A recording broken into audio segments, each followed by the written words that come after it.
Zamislite da imate frendicu koja vam je ukrala Van Damme, a znala je da vam se sviđa, bila je odurna prema nekoj ekipi u srednjoj, došla je bivšem na pir i nagovarala je cure da se obriju.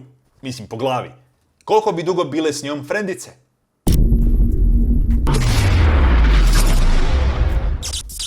Pozdrav i dobrodošli odmah na početku. Izvinite što prošli tjedan nije bilo videa, međutim, oženio sam se, kao što neki od vas možda to i znaju, i ja jako teško podnosim ove topline i onda mi se ništa ne da. Međutim, izgleda da je želja za novim videom veća od mržnje prema toplinama, tako da evo nas opet ovdje, za stolicom, u znoju, ali neka, napravit ćemo to. I posebna hvala odmah na početku svima koji financijski podupiru ovaj kanal. Big PP za sve vas, bili da ste Patreonac, Paypaler ili Sklekcam Terrorist Unit.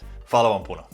Prijatelji su definitivno jedan od najpopularnijih serijala na svijetu. Praktički postoje ljudi koji su ih gledali i postoje ljudi koji lažu da ih nisu gledali. I siguran sam da se svako od vas donekle barem poistovjećivao sa nekim od tih glavnih likova. Ja znam da ja jesam i o njima ćete saznati na kraju ovog videa. Međutim, sada kada gledamo tu seriju sa odmakom, ja sam shvatio da prijatelji nisu dobri ljudi. I sad sam se osjetio prozvanim zato da napravim ovakav video gdje ću vam donijeti top listu, top 6 najgorih prijatelja. Pa ajmo sada. There'll be times when you get older when you'll want to sleep with people just to make them like you, but don't. Phoebe je ovdje na zadnjem mjestu prvenstveno zato što je imala teško djetinjstvo i šlus. Bez obzira na to, i ona ima problema kao i ostali prijatelji sa konfliktnim situacijama i s tim, ajmo reći, nezgodnim situacijama. Jako loše se snalaze u svemu tome. Ne znam zašto. I napravila je hrpu gluposti ne samo ovih 10 sezona, nego i prije nego što su te sezone počele. Znači u nekim prequel prijateljima koje ćemo vjerojatno dobiti za 5 godina, nemam pojma. Uglavnom, za početak. Znači, lagala je Rachel da ima cimericu kad zapravo nije imala cimericu, samo da ova ne bi mogla doseliti do nje. Jer zašto bi bili iskreni i razgovarali o tim stvarima? Ne moraš ju udomiti ako ne želiš, ali mislim da će te žena shvatiti. Druga stvar, opljačkala je Rosa kad je bila klinka. Još se tada nisu znali kao što se znali u seriji. Opljačkala ga je, ja znam da si imala teško djetinjstvo i tako, ali kad sam skužio što se biti desilo, fuck, ti si pokvarena osoba, ne. Znači nije mu ukrala pare da si kupi, da ode prespavat negdje, ne znam, za pojest nešto ili ne, robu, ne, ukrala mu je strip. Zašto kradeš stripove mladim dečkima? I onda se njemu svi smijali jer mu je neka cura ukrala strip. Još si njemu traumu napravila, to stvarno nije bilo potrebno. Sram te bilo, Phoebe, sram te bilo. Probala je spojiti Moniku s njenim soulmateom. Pitate se sad, pa što ne valja u tome? Pa sad ću vam reći, Monika je bila udana u to vrijeme za Chandlera. I ona dovede tipa pred Chandlerom. Evo, to je tvoj kozmički savršen par. Izvolite, flertujte ili šta već. Ko to radi? Zamisli da ti frendica nešto tako napravi. Ili da si ti friend od žene, od frendice. Kužite šta hoću reći, da ste vi Chandler. Kako biste se vi osjećali? Općenito, ženska uopće ne voli Chandlera i to jasno daje do znanja često. I to nije u redu. To nije u redu. Ako ti već neko u ekipi tako ne paše, drži to fucking za sebe čisto da bi ta društvena dinamika bolje funkcionirala. Ili se jednostavno udalji od svih. Ne tako. Zašto bi ti podjebavala stalno? Joj bože, sad se uzruje, već smo na broju 6. Uglavnom Chandler Bing. Chandler Bing je generalno ok tip, ali i on ima svoje probleme. I ja sam se s njim nekako u svojim zrelim godinama najviše poistovjetio. Međutim, ok kakav je, i dalje radi gluposti i jako ružne stvari. Da prvo riješimo trubu u sobi. Janice! Dakle, kako taj čovjek ne zna prekinuti s tom ženom, to nije istina. Ispravite me ako griješim, ispravite me u komentarima. Prekidali su za Valentinovo, prekidali su za njen rođendan, onda je jednom popio 6000 espresa ili nešto tako i opalio je preko oka, neki vrag joj je sa okom povrijedio. Mislim, napravio si ubogu osobu od nje, umalo. Znači, šta je ta žena propatila s njim, njoj treba spomenik dignut sa sirenom, sa jednom lijepom Janice sirenom. I onda kad se na kraju skrasio napokon s Monikom, on je njoj išao branit da se vidi i čuje sa Richardom. Ej, ženske, vas tri koji gledate ovaj kanal, da vaš dragi nešto slično izvede, da vam tako brani da se vidite i čujete s nekim ljudima, kako bi to izgledalo? Koliko bi ta veza još potrajala? Napišite mi u komentare dole, želim da znam. Onda dalje, sa Joeyem je u autobusu izgubio Bena. Izgubio si tuđe dijete, čovječe, jesi ti normalan? Koliko ti malo paziš, cijeniš, vrednuješ potomstvo svog prijatelja. Jesi ti normalan? Mislim, ovako, lako je meni sada popovati jer ja nisam izgubio niti jedno dijete u autobusu. Tako da bravo ja. Ja, Chandler, 1-0, odnosno 0-1 u izgubljenoj djeci. Dalje, sa Joeyem što se tiče, on je bio generalno vrlo ok prema Joeyu, međutim, ponekad je bio i dosta čmar prema Joeyu. Za početak, situacija sa Kathy. On je bio jako zaljubljen u nju, slažem se, u redu je to sve. Međutim, išao si poljubiti curu dok je ona bila svojim frendom. To je apsolutno protiv bilo kakvog bro koda i kao takvo zaslužuje sankcije i zaslužuje kutiju. Da, rekao sam, Chandler je zaslužio onu kutiju apsolutno 100%. Jednom je lagao da je Ross poginuo u nesreći u zračnom balonu, mislim, šta mi imamo više? Idemo dalje, 4. mjesto, brate mili. And that's Joey. Hey, how you doing? Don't Joey je općeniti problem je što se on, kako sezone idu dalje, ponaša kao sve veći i veći debil. Prvo, sjetimo se one nesretne situacije kada je bacio umjetnu nogu svoje tadašnje djevojke u vatru i uteko. Znači, uteko si ča. Već vidim situaciju, znači ženska, ne znam, možda je još spavala tada, malo počelo smrditi po nekoj plastici, probudi se, nema ti dečka, nema ti noge i sav si zbunjen i nije ti ništa jasno. Jesi li ti normalan čovječe? Kako to možeš raditi sa ženama? O tome ćemo još i malo kasnije. Onda se sjećate one nagrade koju je trebao dobiti pa na kraju nije dobio, kako je to podnio, kako se ponaša kao malo dijete. Pa si stavio Chandlera u kutiju. Ok, u ovoj situaciji, kao što sam već spomenuo, Chandler je zaslužio tu kutiju. Međutim, zrela stvar od Joeya bi bila da to ne napravi. Da se tu postavi kao jača osoba, kao veća osoba, kao odraslija osoba, ali ne, ajmo bolje biti derište, jer Joey, eto. I on je izgubio Bena u autobusu, znači 2 odrasle osobe izgube dijete u javnom prijevozu. Pa da vama friend to napravi, da te dođe, ej, izgubio sam ti dijete, sorry. Šta bi vi napravili? Šta bi vi napravili da vam se to desi? Jel kužite vi koliko je to abnormalno loše i neodgovorno i ne pokazuje kako vas se ne poštuje i vaše dijete? Jo, Bože. Samo malo. I 2 stvari koje ne mogu podnijeti. Znači, ulazi ljudima u tuđi stan, u njihov stan i uzima, ne uzima, krade im hranu. Znači, on nikad nije donio neki komad hrane nazad u taj frižider ili ga je nadopunio ili ne. Ne, on je struggling artist, on je glumac i uvijek se muči s parama pa ne mora. Daj, frende, molim te, ljudima kraješ hranu. Ej, možda mi neko htio nešto pojesti u tom frižideru osim tebe. Si ti normalan. I druga stvar, koja puno bi danas teže prošla od svih ovih što je napravio. Veliki ženskar. Jako veliki ženskar i imam dojam kroz priču koju on provlači da uopće ne poštuje te žene s kojima je spavao, nego su mu maltene trofeji, ono, ja sam sekso.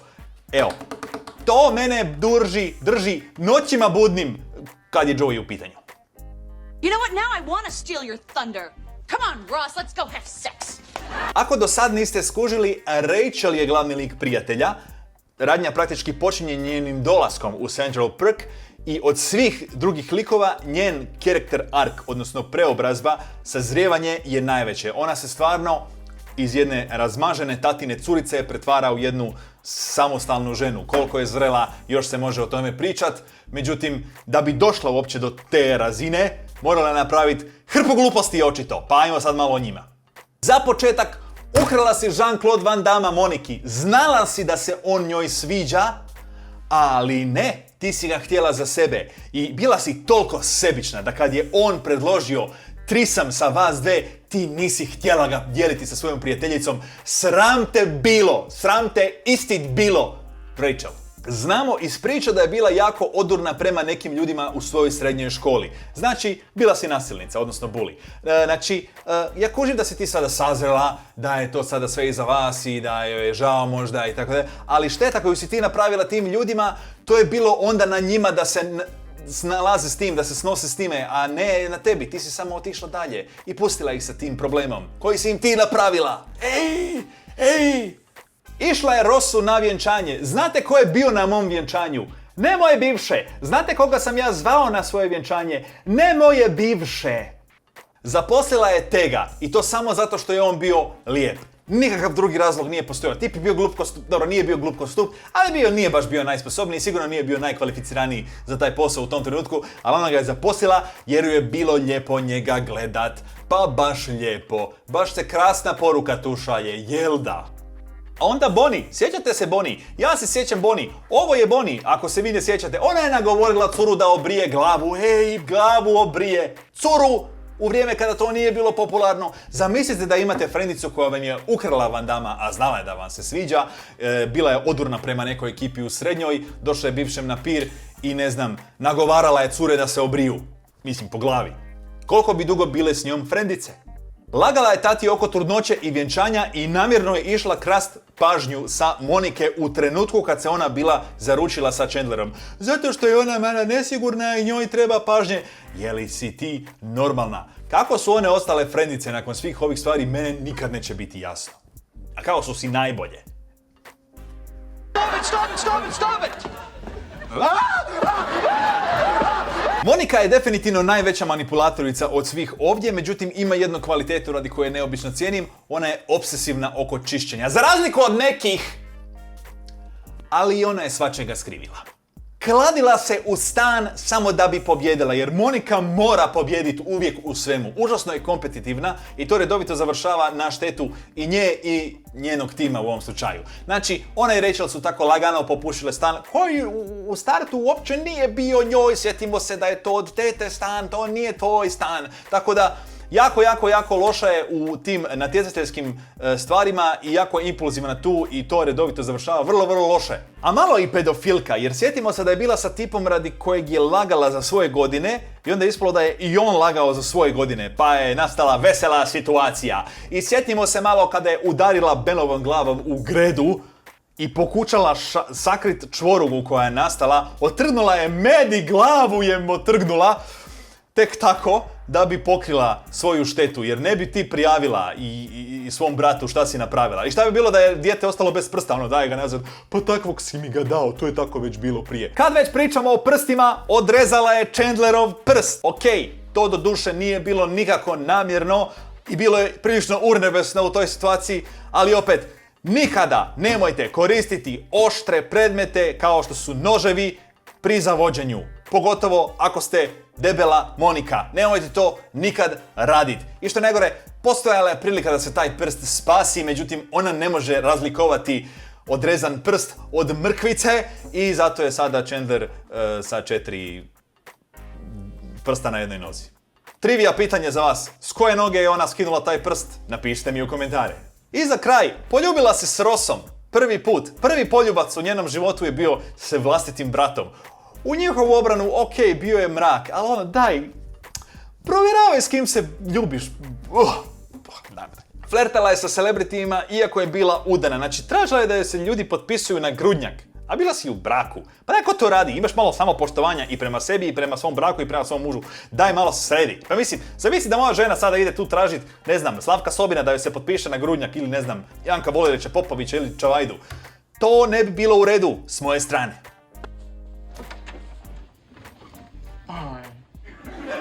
Ja sam se s Rossom na početku najviše poistovjećivao. Nesretno zaljubljen, romantičan, misli da je najpametniji u grupi, dakle isti ja u 7. razredu osnovne škole. Sa odmakom shvatio sam da je u biti najgori od svih prijatelja, dakle nevjerojatno je koliko taj čovjek stalno misli da je najbolji u svojoj grupi, a u biti je najgori. I užasno je nesiguran i ljubomoran i oduran često, pogotovo prema ženama. Dakle, imaš curu u tom trenutku i onda pozoveš Rachel, koja je igrom slučaja, jer to su prijatelji, trudna sa tvojim djetetom da dođe živjeti kod tebe kao cimerica. Jer kao, to bi bilo praktično. Daj. Frende, to se ne radi drugim ženama. To je odurno i bezobzirno. A još nismo ni počeli, još nismo ni došli do onih najboljih dijelova. Znam da znate koji su to. Odbio se razvesti od Rachel kada ga je ona to tražila. Se sjećate kad su se bili zarakijali u Vegasu pa su se oženili? Tada. I njemu je bio bed kao 3 razvoda, boo fucking who, a nije bio bed pijan se oženiti. Jel, to je bio bez problema. Daj, molim te. Kao što će vam vjerojatno reći čim ga upoznate, Ross je profesor na fakultetu. I kao takav u kontaktu je sa puno studentica. I naravno, takvo smeće kao što je on će naravno i opaliti jednu, odnosno bit će u vezi. Mislim, znalo se i vidjelo se iz aviona da oni nisu jedno za drugo i on je znao da oni nisu jedno za drugo, ali teško je odoljeti mladom studentskom mesu. Jel da Ne znam, stvarno nisam nikad bio u toj situaciji, pa mi recite da li je teško, ali pretpostavljam da je. U bilo kojem normalnom svijetu ti bi dobio otkaz, odavno ne bi nigdje ni prismrdio nikakvoj obrazovnoj ustanovi, a kamoli nastavio raditi tamo. Jesi li ti normalan? Znači, profesionalizam nema. Ne pokazujem ga na ekranu jer je on tako nisko da ga ni ne vidite. Već smo ustanovili da on stalno nekako misli da je najbolji u grupi. S druge strane, Joey barem priznaje da je ženskaroš. Kao neozbiljno to shvaćaš, ali barem si svjestan toga. Sjetimo se malo njegovog odnosa s Benom. Iako smo ga često viđali u prvim sezonama, međutim kasnije je to nekako sklonilo se, znači više ga nije, znači zanemarivao si i dijete. Lijepo, divno. Šta ti radiš? Koga ti voliš? Šta ti cijeniš u životu, čovječe? Rekao si krivo ime je rekao na svojem vlastitom vjenčanju. Mislim, svi smo znali da je to bila jedna velika laž sa Emily, da je on sebi lago, da on nju voli, ali šta si ti napravio toj curi? Samo te riječi krive koje on izgovarao, to je samo vrh sante leda sranja koje je on njoj priuštio. Znači, ona je došla iz Engleske kod tebe, promijeniti cijeli svoj život je ostavila da bi ti kao bio voljen u vezi jer to je full cool, a u biti se lažeš cijelo vrijeme jer si zaljubljen u drugu glupaču. Jesi ti normalan? Odurno. Znači, fuj, sve što mu se desilo sa Emily nakon toga, sva sramoćenja i nezgodne situacije, apsolutno zasluženo. Ja ne znam, ta žena kako ga nije izbola u snu, svaka čast. Ti Englezi su full dobro skuliran narod, svaka im čast. We were on a break! Coffee house? You bet.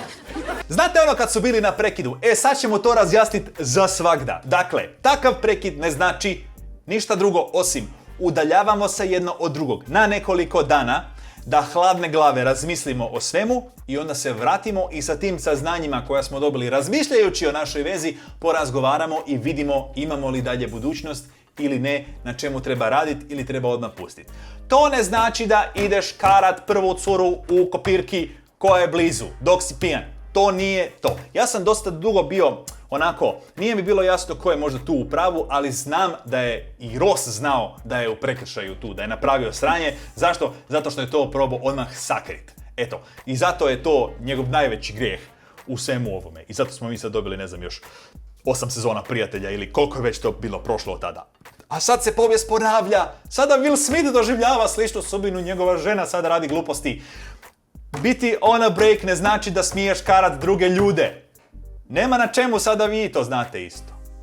Hvala vam što ste došli ovdje s videom, opalite like ako još niste i subscribeajte mi se ako sam vam dovde uspio biti zanimljiv. Link za ovu majicu kupit vam je u opisu videa, tako da možete to tamo naći. I evo, napišite mi u komentare šta vi mislite o mojim riječima u ovom videu i koji je vaš bio najbolji prijatelj, s kojim ste se vi najviše poistovjećivali. Tako, eto, vidimo se u sljedećem videu. Hvala lepa, laku noć!